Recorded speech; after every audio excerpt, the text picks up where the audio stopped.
Ben Levent Öztürk. Yaklaşık 20 yıldır profesyonel kolorist olarak Türkiye'de ve yurt dışında birçok projede görev aldım. Hemen hemen her profesyonel renk düzenleme yazılımı ile ilgili bilgi sahibiyim ve sinema ve TV'de renk A'dan Z'ye sinematografi kitabının yazarıyım. Profesyonel bir kolorist olarak sektörde öğrendiğim ne varsa bu kanalda seninle paylaşıyorum. Hazırsan başlıyoruz. Fujifilm Türkiye, Oktostore, Levent Öztürk'le renk atölyesini sunar. Chroma Warper, doğrudan kromatiklik diyagramı üzerinde renklere müdahale etmemizi sağlayan bir araç. Peki kromatiklik diyagramı nedir? Kromatiklik diyagramı, insan görsel sisteminin renk algısına dayanan matematiksel bir model olan GE renk uzayının bu meşhur at nalı şeklindeki insan gözünün görebileceği renkleri belli sınırlar içinde gösteren bir grafiktir. En kenarda doğada saf bulunan renkler yer alır. Hue yani renk tonu ve saturasyon yani doygunluk bilgisini gösterir. Merkezden diyagramın dışına doğru çıktıkça renk doygunluğu artar. Yani diyagramda bir renk merkeze yakınsa daha gri ve pastel, kenara yakınsa daha canlı ve doygundur. Bu diyagram az önce söylediğim gibi insan renk algısına dayalı bir yapıda. İnsan gözü parlaklık ve renkler arasındaki ilişkileri doğrusal olmayan bir şekilde algılar. Bu nedenle algısal olan düzenlemeler daha doğru renk ve parlaklık temsili için önemli. Konuyu daha fazla merak edenler algısal ve doğrusal ışık algısı arasındaki farkları araştırabilirler, ancak kısa bilgi vermek gerekirse doğrusal ışık algısı ışık değerlerinin doğrusal olarak artması veya azalmasıyla ilgiliyken algısal uyum insan gözünün bu değerleri nasıl algıladığıyla ilgilidir. Doğrusal ışık teknik doğruluk isteyen işlerde, algısalsa sanatsal kontrol ve insan gözüne hitap eden sonuçlar için gerekli. Şu an profesyonel renk düzenleme işlerinde ve büyük projelerde bu iki iş akışı birlikte kullanılıyorlar. Ayrıca renk uzaylarının gamut gösterimleri de yine bu diyagram içerisinde yapılır ve monitörlerde sıkça duyduğunuz delta E renk farkı analizi de yine bu diyagramda renklerin birbirine yakınlık ya da uzaklıklarına göre belirleniyor. Kromatiklik diyagramına geri dönecek olursak, diyagram üzerindeki iki nokta arasındaki mesafe ne kadar fazlaysa izleyici gözünde de renk farkı o kadar büyük hissedilecek. Böylece bu araçta yapılan renk değişiklikleri daha doğal algılanabilecek. Chromacolor Warper pozlamadan bağımsız çalışır, çünkü bu araç RGB renk uzayı yerine X, Y, büyük Y renk uzayında işlem yapar. Burada büyük Y ve küçük Y arasındaki farka da kısaca değinmek istiyorum. Büyük Y, lüminans yani parlaklık demektir. Işık şiddetini temsil eder ve HDR teknolojisinde sıkça duyduğunuz nit cinsinden ölçülür. Koyuluk, açıklık bilgisini taşır. Küçük X ve Y ise kromatiklik koordinatlarıdır. Yani saf renklerin matematiksel konumlarıdır. X, kırmızı yeşil eksenini, Y, yeşil mavi eksenini kontrol eder. Chroma Warper bu iki koordinat üzerinde çalışır.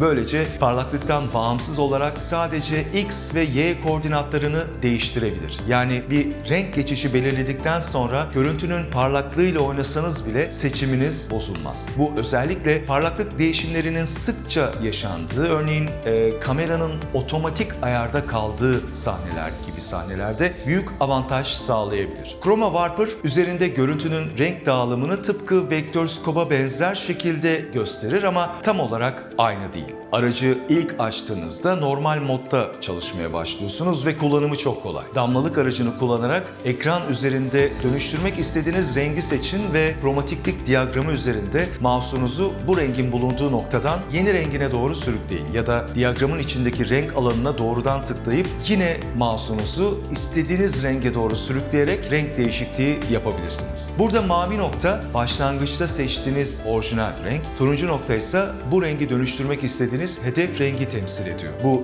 iki nokta bir okla birbirine bağlanıyor ve bu ok renkler arasındaki geçiş yolunu gösteriyor. Ayrıca ok etrafındaki turuncu çerçeve müdahalenin etki alanını belirtiyor. Ok üzerindeki noktaları diyagramın merkezindeki beyaz noktaya doğru sürüklerseniz renk desatüre olur, yani soluklaşır. Tersine bu noktaları dış kenarlara doğru sürüklerseniz renk daha doygun bir hale gelir. Bu sayede sadece renk tonuyla değil, aynı zamanda zamanda doygunluğu da istediğiniz gibi ayarlayabilirsiniz. Aynı node içinde birden fazla seçimi aynı anda yapmak da mümkün. Yani gökyüzünü maviye çevirirken çimenleri sarıya çevirebilirsiniz. Bir renk değişikliği yaparken istemeden başka renklerin etkilenmemesini istiyorsanız pin noktalarını kullanmak mümkün. Örneğin karakterin arkasındaki duvarın rengini değiştirdiniz diyelim ama ışığın sıçraması veya genel renk tonlaması yüzünden cilt tonları değişmeye başladı. Bu durumda yapacağınız şey cilt tonu üzerine bir pinpoint yerleştirmek. Böylece artık o bölge çevrede ne olursa olsun kendi renk dengesini koruyacak. Ayrıca nötr renkler ve beyazların değişmemesini istiyorsanız diyagramın ortasında bulunan beyaz noktaya bir pinpoint yerleştirebilirsiniz. Bu sayede beyazlar beyaz, griler gri kalır. Chroma Range ayarı seçiminizin ne kadar komşu renge uzandığını kontrol eder. Düşük değerler renk seçiminizi daraltır, sadece o tonu etkilersiniz. Yüksek değerlerse seçiminizi genişletir ve komşu tonlar da etkilenmeye başlar. Diyagramın parlaklık değerini temsil etmediğinden bahsetmiştim fakat burada renk değerinin pozlamasını ayarlayabileceğiniz ekstra bir ayar da var. Tonal Range Low ayarını seçilen rengin daha koyu tonlarını etkilemek için kullanabilirsiniz. Böylece